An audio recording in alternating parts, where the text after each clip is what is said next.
After 1 month, if I ask them, have you started? They will say, no, Swamiji, I need to start. I'm waiting for the right time. I know people will not practice. Somebody asked me, Swamiji, you know people don't practice. Then why do you continuously preach? Why do you again and again inspire the people to meditate? Why do you tell them to meditate? I tell them to do meditation, just let them understand that they can't do meditation. See, the benefit of taking some technique, benefit of having some initiation can happen in 2 ways. Either you meditate and become enlightened, or you understand you can't meditate. Even that is a big benefit. When you understand you can't, you will start taking towards the other right path which suits you. Which suits you. Just going deep inside you, analyzing, or working more in the emotional way. So both the way is going to work. Both the way is going to work. The idea you and God is one and the same is also a technique. The idea you and the God are two different things is also a technique. Both are technique, not the truth. Truth is something more than what you understand. Because if I say you and God is one and the same, you may start visualizing you become a Krishna. No. You neither know about you nor you know about God. How can you come to the conclusion you and God is one and the same? You can neither come to the conclusion that you and God are one and the same, nor you can say you both are different. When you have these two ideas, again one more idea is given to you, either in the form of upasana or vipassana, to drop these two ideas. When you drop, you enter into a different space, what I call quantum bliss. What I call quantum bliss. Neither suffering nor happiness, just bliss. It is time, we will finish this last lesson. And I have a small meditation technique of 10 minutes.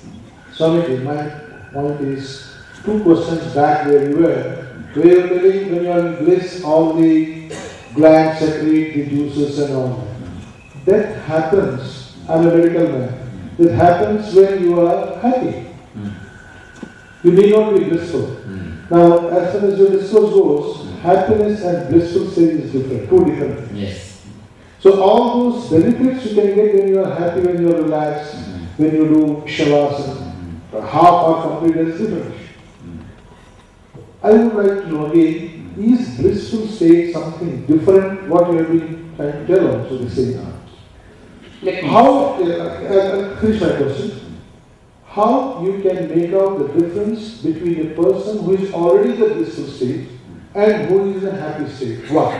Now the second question, once you are in blissful state, can you be throughout the blissful state, or it happens from moment to moment, or 1 minute you are in blissful state, another moment you are not? And the last question, which you may not like it, sir, have you attained blissful state?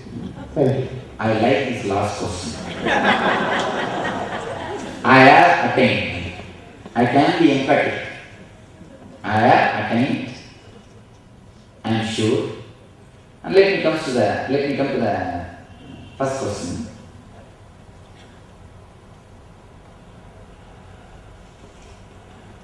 First question which you asked, can you repeat the whole thing?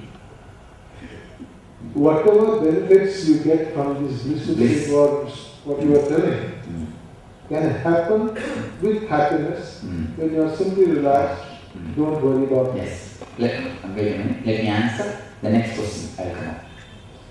First thing, if your bliss is bound by two sufferings, if it is fenced by two suffering, that is called happiness. If the fence is broken, if the fencing of suffering is not done, if there is no fence of suffering, it is a bliss. As far as the momentary experience is concerned, happiness and bliss is one and the same. Only one thing, as far as the space is concerned, you enter into the same space at the time of bliss and happiness. Only when the time comes, the difference happens. As far as the space concerned, bliss and happiness is one and the same. As far as the time concerned, they two are different. If they are bound by time limit, if your bliss is bound by time limit, it is happiness. If your happiness is not bound by time limit, it is a bliss. First thing. Next thing, you say all the joy, all the benefits of bliss happens in the happiness itself. That is to be questioned. You see, for example, you are getting healed by happiness. Naturally, tomorrow you will have again the same headache. Today your headache is healed because of happiness. Tomorrow again you will have the same headache because happiness is lost. But if you are blissful, naturally you will continue to be in the same state, which can again and again rejuvenate your body and mind. So, we can't say all the benefits of the bliss happens with the happiness. Next question. I forgot. Actually, The next question was, this state, is it that you are blissful? A person will be blissful. Now let me repeat the second question. Will be for momentary purpose. Now let me repeat the second question as you asked. Before that I wanted to tell you a small thing. Please don't mind, I am not hurting you. People come and ask me, Swamiji, please tell me about God, how to know God, teach me something, some technique I should realize God.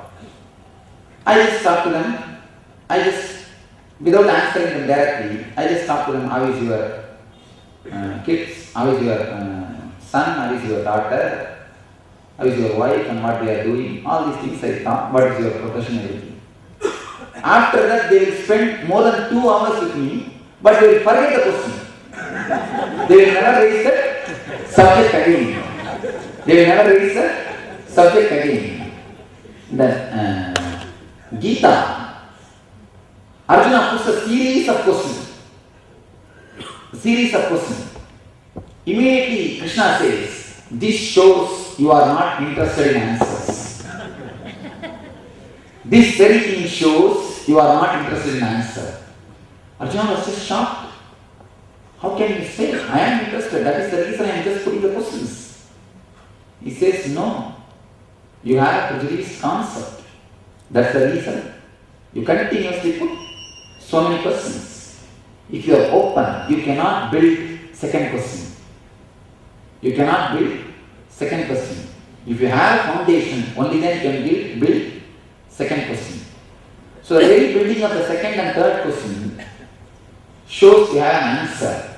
You have answer. Please don't mind, just if you can grasp without taking it very subjectively, it can do a lot in you. That's the reason whenever people put the continuous questions, I tell them, no, I forget. Please come one by one questions. One by one, come out. Next beautiful question you ask about the bliss and the happiness in a little more deeper way. The question is put with the different words, but the content is same. The content is same. It is not different. Let me explain this way. As long as you don't try to hold the bliss, you don't try to hold the happiness, it continues. Let me give you this example. If you put your hand in the river, and if your hands are open, the river is there in your hand. The moment you try to hold the river, the moment you close your hands, you have only empty hands. There is no river, there is no water in your hands. Same way, the moment you try to retain the happiness, you destroy it. Many people ask me, Swami, please give me some technique to keep this bliss continuously. They feel a glimpse of bliss and joy in our meditation camps. The next question, immediate question is, Swamiji, it is such a joy and ecstasy, bliss. please give me some technique to retain it. I tell them, the moment you ask for the technique to retain the bliss, you destroy the bliss. You destroy the bliss. Don't bother. Don't be. See, what is bliss actually? Choicelessness is bliss. The moment you choose bliss, you made a choice. Over. You destroy the bliss. You're finished. Bliss cannot happen to you. The moment you possess ananda, the moment you possess bliss, you reduce it to happiness. The moment you liberate the happiness from your possessiveness, you start entering into the bliss. The moment you stop craving for bliss, you start achieving bliss. The moment you stop working towards retaining the happiness, happiness starts happening to you. The moment you stop craving, you stop working to retain the same mood, the mood continues in you. That's what your question. Am I right? What is the way to retain it? How can, My question is not to retain, because I know it happens, it doesn't happen. It's much I understand. Only thing is I want to know from you, does it bliss happens for a moment, or if a person attains blissfulness, is he in that process? Or that's all. That's another thing. See, according to me, bliss cannot be a word, something like a happening a thing. It's only blissing out. It is not a noun, it's a verb. Bliss is not a noun, bliss is a verb, it's a process. Blissing out. You can't even ask a question, will this come and go away? Even the question will not raise because it's just a process. It's a continuous process. If it's a product, only then you can say, will it come and go? No, it's not a product, it's not a noun. Bliss is not a noun, it is just a verb. It's a process. When it happens, it continues to happen. When you start possessing it, it just disappears. If your hands are open, empty, it just happens in your being. And the third question, have you experienced? Have you achieved? I tell you, from my experience, I have achieved. That is the reason I have come out to create a formula through which people can experience. Master is a person who creates a formula to reproduce the same experience which happened in him spontaneously. A scientist is a person who creates a formula to reproduce the same experience in the outer world. Mystic is a person who creates a formula to reproduce the same experience in the inner world. Scientist, a Newton, is a rishi because he created a formula out of which he is able to reproduce the same experience which happened to him, the same understanding which happened to him.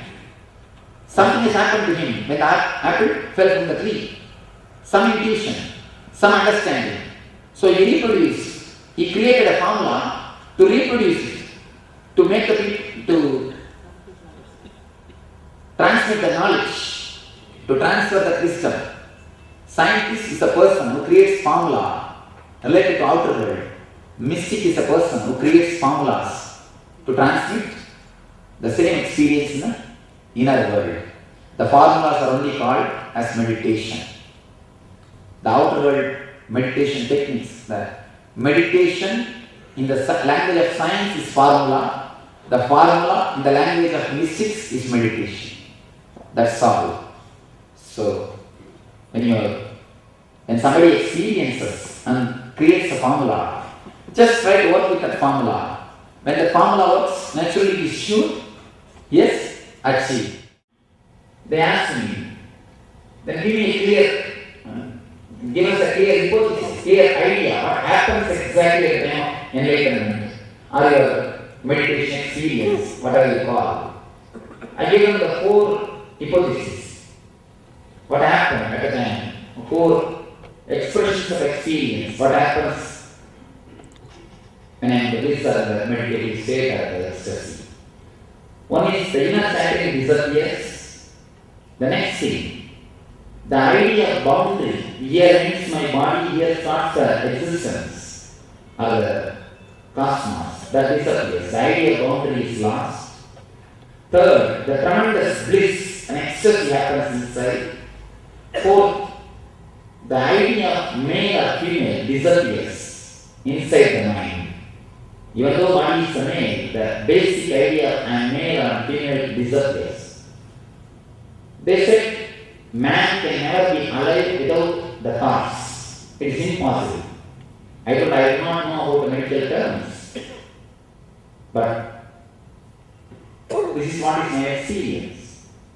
They challenge me. Can you subject yourself for the research? Will you allow your brain to be, will you allow us to do research on your brain or on your neurological system at the time of your so-called meditation? I said, welcome, you are welcome. They did a research on the neurological system continuously in 5 days through PET scan and QEEG. Finally, they proved, according to their statement, they given a report with the data which they collected after the PET scan and the QEEG. All the 4 ideas which have been expressed is medically and scientifically proved. So the research report is available in the reception center. If somebody is interested, can see the research report. Of course, I generally don't speak about this. Now it's time I have to express it, because what has happened in me can happen in you. Just to inspire you, not to say that it has happened in me. To inspire, it can happen in you. To express the possibility. The tree has happened in me, it can happen in you also. Only one thing, seed has to break.